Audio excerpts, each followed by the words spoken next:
Hi friends. మీకు అందరికీ తెలుసు నేను యాక్చువల్ 3 మంత్స్ బ్యాక్ అన్న దగ్గర పెట్టలు తీసుకున్నాను. పెట్టలొచ్చేసరికి కొన్ని ఎక్కువ తీసేసుకున్నాను అప్పుడు. ఎక్కువ తీసేసుకోవడం వల్ల నా దగ్గర బ్రీడర్‌లనేవి లేకుండా పోయినాయి. ఆఫ్టర్ 3 మంత్స్ తర్వాత నేను మళ్ళీ ఇక్కడికొచ్చి అన్నయ్యకి కొన్ని పెట్టలు రిటర్న్ ఇస్తే నాకు మంచిగా పెరుగు పుంజిచ్చారు బ్రీడరు. మీరు చుట్టుపక్కల ఎక్కడికెళ్ళినా ఏ ఫామ్‌లో కూడా ఇలా ఇవ్వరండి. చాలా మంచి బ్రీడర్ ఇచ్చారు. దీంతో పాటు నేను ఒక ఒక పిల్లను, ఒక పెట్ట పిల్ల కూడా తీసుకున్నాను. నాకైతే బాగా నచ్చింది. Full satisfied.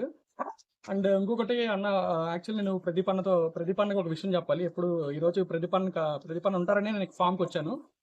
ప్రదీప్ అన్న ఎందుకు లేరని అడిగితే, మన సేల్స్ మ్యాన్ చరణ్ గారు ఇవాళ ఆయన బర్త్‌డే అందుకని రాలేదండి అన్నారు. సో, ఆయన బర్త్‌డే అంటే నేను ఇంకా హడావిడి ఉండిద్దనుకున్నా. అది కూడా అడిగాను. ఇప్పుడు ఈ రోజుల్లో బర్త్‌డే అంటే చాలా ఇదిగా చేసుకుంటున్నారన్న. మరి అన్నయ్య ఎందుకు బర్త్‌డే అంత గ్రాండ్‌గా చేసుకోవట్లేదంటే వాళ్ళు చెప్పారు నాకు. అన్నయ్య బర్త్‌డే అది అలా ఏం గ్రాండ్‌గా చేసుకోరు. అదే డబ్బులు ఎవరికైనా యూజ్ అవుతాయి అని మీ ఆలోచన అది చాలా మంచి ఆలోచన అన్న. నిజంగా. Once again wish you happy birthday అన్న.